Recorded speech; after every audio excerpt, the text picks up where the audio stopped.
Hello everyone, welcome to IG talks. आज हम volume और लिक्विडिटी के बारे में बात करेंगे।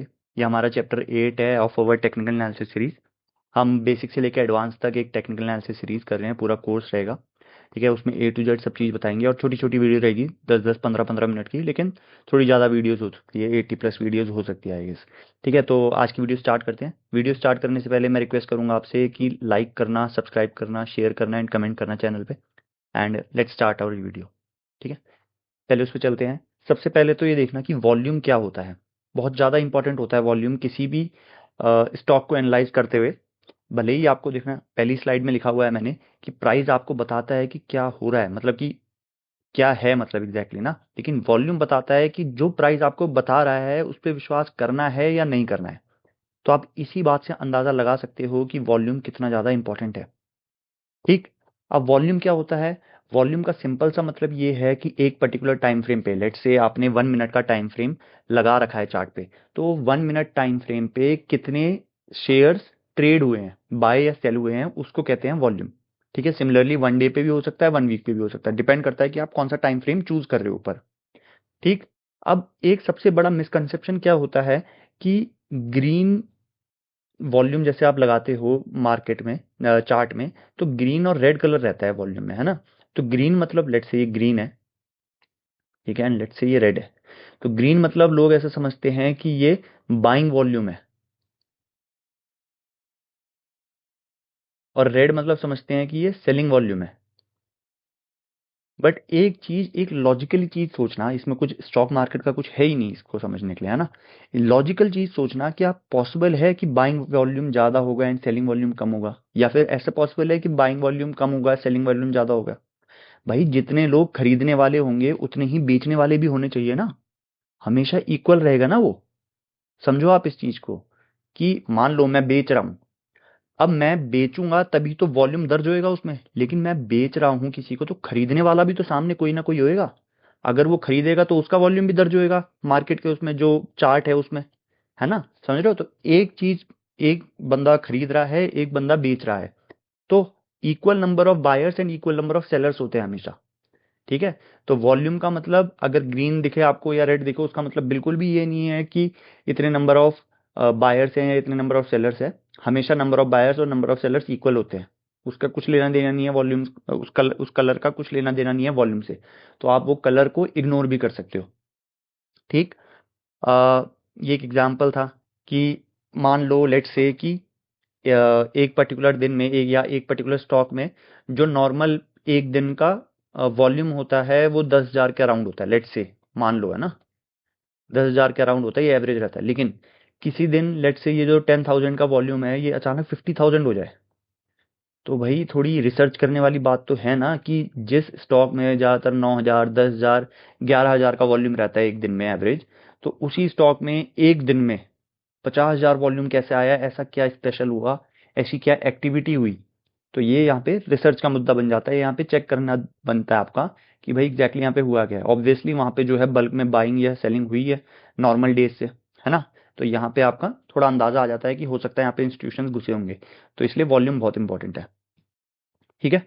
अब ये मैंने आपको बताया है कि वॉल्यूम कैसे पता चलता है। आप चार्ट खोलोगे, चार्ट पे वॉल्यूम टाइप करना, तो वहाँ पर आ जाता है। ठीक। ये भी मैंने बता दिया आपको, measure in terms of shares not rupees, हाँ ये भी याद रखना। ऐसे बहुत बेसिक चीज़ें हैं। हाई वॉल्यूम मतलब strong market interest, low volume मतलब लो लो इंटरेस्ट या अनसर्टेनिटी। ठीक।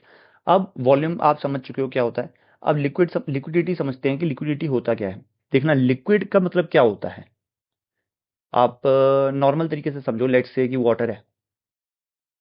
वाटर ज़्यादा लिक्विड है या हनी ज़्यादा लिक्विड है? ज़्यादा इजीली फ्लो कौन कर पाता है? वाटर फ्लो कर पाता है ना। और हनी थोड़ा कम इजीली फ्लो कर पाता है। तो यही है कि कितनी इजीली आप अपना जो स्टॉक है, आप अपना जो शेयर है उसको बेच या खरीद पा रहे हो, इसी को लिक्विडिटी कहते हैं। ज़्यादा लिक्विडिटी है मतलब कि ज़्यादा आसानी से खरीद या बेच पा रहे हो आप स्टॉक को। कम लिक्विडिटी है यानी कि थोड़ी आपको दिक्कत पड़ रही है खरीदने या बेचने में। बहुत सिंपल सी चीज़ है। ठीक। इसको एक तरीके से ऐसे भी समझ सकते हो, आपने गौर करा होगा बहुत बार कि भाई लेट से एक्स वाई जेड कोई स्टॉक है ना, उसकी जो अभी कीमत चल रही है वो मान लो कि 400.5 चल रही है, एंड मार्केट प्राइस पे आपने उस पर बाय कर दिया। लेकिन जब आप वो बाय करते हो तो वो 400.65 पर होता है। आपने चेक करा है कभी ये चीज़? बहुत बार हुई होगी, बहुत लोगों के साथ हुई होगी। आपने लिमिट ऑर्डर नहीं लगाया, आपने सीधा मार्केट ऑर्डर प्लेस कर दिया, लेकिन जब आपने प्लेस करा था वो 400.5 ही था, लेकिन आया क्या, 400.65 आया। इससे ये पता चलता है, इससे ये मार्केट की लिक्विडिटी का पता चलता है। अब नेक्स्ट चीज, एक और एग्जांपल देता हूं मैं आपको। लेट से अब सेम कोई और स्टॉक भी है, उसका भी 400.5 पे आपने बाय करा, लेकिन आपने बाय कर दिया, मार्केट ऑर्डर लगाया, लेकिन जब असली में वो देखा कि खरीदा आपने कितना, कितने में आया वो आपके पास एग्जैक्टली, तो वो आपने देखा कि 400.90 पर आया है। तो अब इससे क्या पता चल रहा है, कौन सा स्टॉक दोनों में से ज्यादा लिक्विड है? ये वाला स्टॉक ज्यादा लिक्विड है, ये वाला। और ये वाला स्टॉक कम लिक्विड है। ठीक है, ये चीज भी समझ गए होंगे आप। अब हम नेक्स्ट स्लाइड पर चलते हैं। लिक्विडिटी समझ गए ना क्या होता है? अगर नहीं समझ आई तो कमेंट करना, एक बारी मैं आपको फिर से बता दूंगा। बाकी बहुत सिंपल सी चीजें हैं, बहुत सिंपल सिंपल डेफिनेशन है दोनों की। और अब चलते हैं वॉल्यूम और प्राइस का बीच का रिलेशन क्या होता है।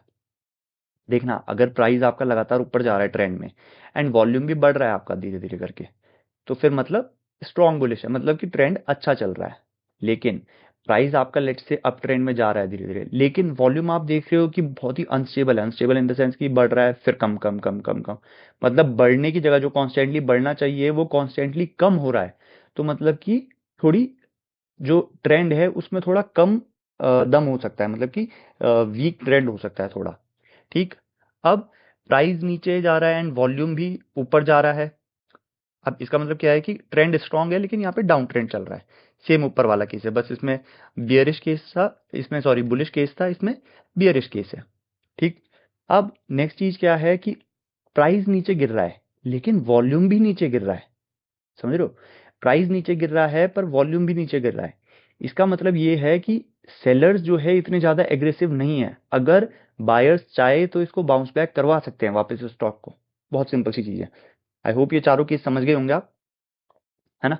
नेक्स्ट उस पे चलते हैं हम, ब्रेकआउट के उस पे चलते हैं। देखना, बहुत बार आपने देखा होगा कि पैटर्न वगैरह देखते हो आप कि भाई डाउन ट्रेंड बन रहा है, फिर उस पर कुछ पैटर्न बन गया और फिर उसका ब्रेकआउट आ गया। अब अगर वो ब्रेकआउट, मतलब लेट्स से कि प्राइस तो ठीक ठाक मूव कर गया, लेकिन अगर उसमें उस प्राइस के साथ वॉल्यूम नहीं आ रखा है, कि मतलब जैसे पिछली बारी पिछले दो तीनों से कैंडल में वॉल्यूम जो है 20,000 30,000 ऐसे आ रहा है, और इस वाले में लेट्स से कि इसमें भी 20,000 आ रखा है और और प्राइस काफी ज्यादा बढ़ गया, तो इसके ब्रेकआउट में दम नहीं है। बाय, बिकॉज इसका जो वॉल्यूम है वो पिछली इसकी कैंडल जितना ही है जितना नॉर्मली चल रहा है। हाँ, लेकिन अगर बाकियों का जैसे 20,000 30,000 है, लेकिन इस वाले का एकदम ही 35-40,000 हो गया, तो मतलब इसके उसमें दम है, इस ब्रेकआउट में दम है, ब्रेकआउट रियल हो सकता है। तो अगर प्राइस के साथ साथ वॉल्यूम भी बढ़े, लेट से अगर चाहे प्राइस ऊपर जा रहा है चाहे प्राइस नीचे जा रहा है, लेकिन अगर प्राइस में मूवमेंट बहुत ज्यादा हुई है एंड वॉल्यूम भी काफी ज्यादा बढ़ गया है कंपेरेटिवली, तो मतलब कि ब्रेकआउट या ब्रेकडाउन स्ट्रांग हो सकता है। अगर वॉल्यूम नहीं बढ़ा है कंपेरेटिवली, तो मतलब ब्रेकआउट या ब्रेकडाउन वीक है। बहुत सिंपल सी चीज है। ठीक है, नेक्स्ट उसमें चलते हैं।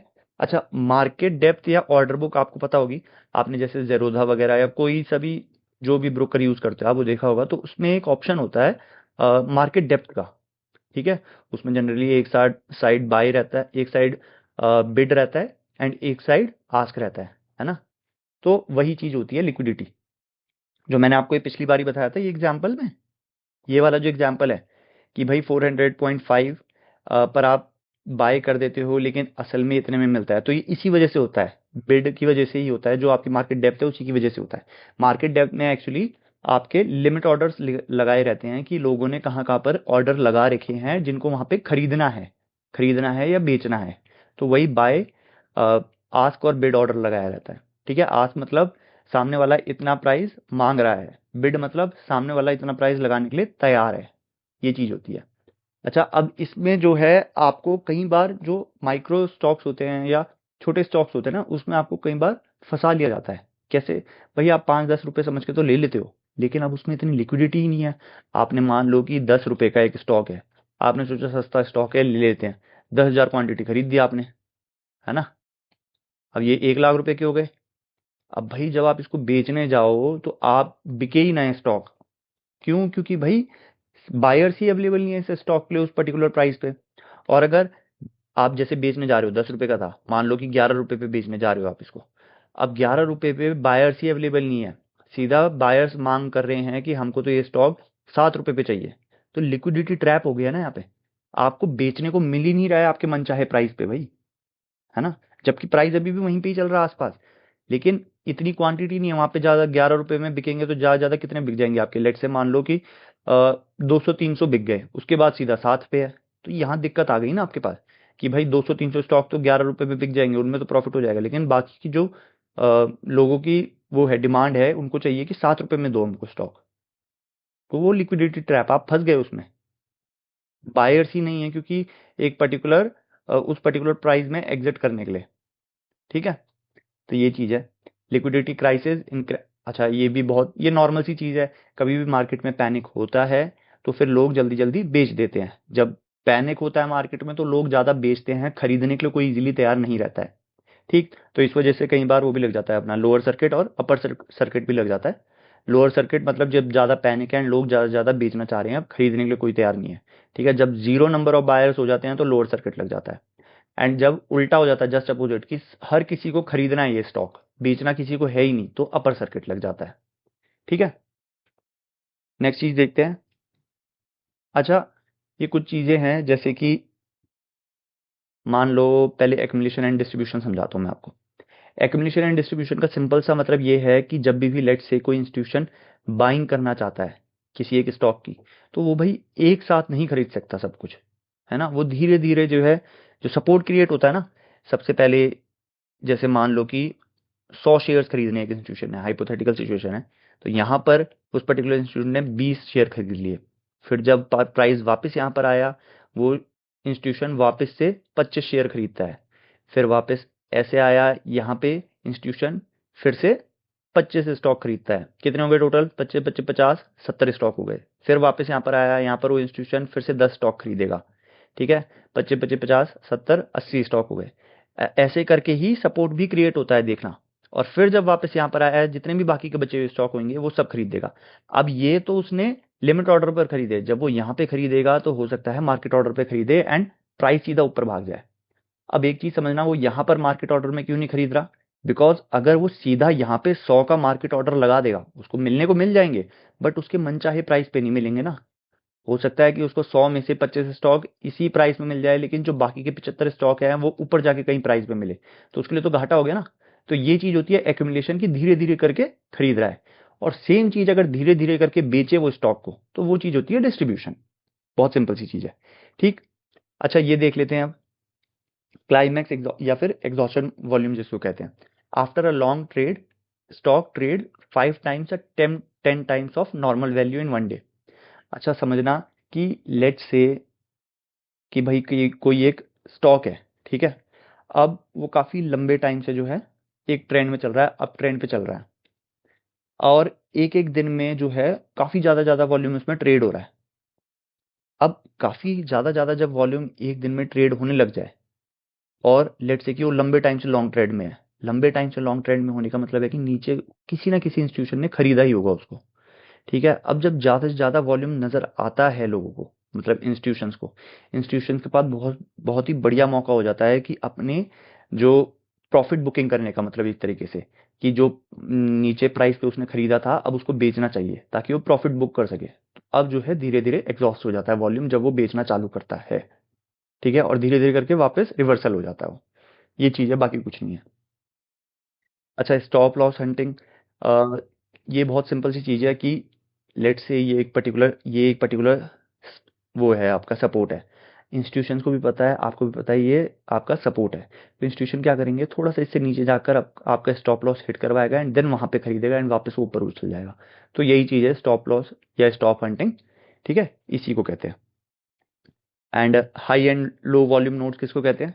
कि भाई जब प्राइस जो है, मतलब कि बहुत ज़्यादा वॉल्यूम के साथ ऊपर-ऊपर भग रहा है या नीचे-नीचे भग रहा है, उसको कहते हैं हम हाई वॉल्यूम नोड। और सिमिलरली लो वॉल्यूम नोड मतलब कि भाई ट्रेडिंग बहुत कम हो रही है ना? और प्राइस जो है, मतलब कि वॉल्यूम कम है लेकिन प्राइस एकदम एकदम भाग रहा है, उसको कहेंगे हम लो वॉल्यूम नोड। ठीक, अब नेक्स्ट चीज़ देख लेते हैं हम। अच्छा, की टेक अवेज़ क्या है अपने इसमें? कि भाई आपको वॉल्यूम बता दिया क्या है, लिक्विडिटी बता दिया क्या है, प्राइस और वॉल्यूम को कैसे एक साथ एनालाइज करना है वो बता दिया क्या है, हाई वॉल्यूम का सिग्निफिकेंस बता दिया आपको, लिक्विडिटी का बता दिया कि कैसे आपका स्टॉप लॉस हंट करते हैं। ठीक है। सबसे मेन चीज जो थी, जो इसमें मैंने नहीं लिखी है, सबसे मेन चीज वो वाली कि इंस्टीट्यूशन जो है कैसे खरीदते हैं, कैसे सपोर्ट क्रिएट करते हैं, वो सबसे ज्यादा इंपॉर्टेंट चीज है इस पूरे वीडियो में। तो वो चीज भी देखना। ठीक। सो आज का बस यही था। आई होप आपको वीडियो पसंद आई होगी। लाइक करना, सब्सक्राइब करना एंड शेयर करना। Thank you very much.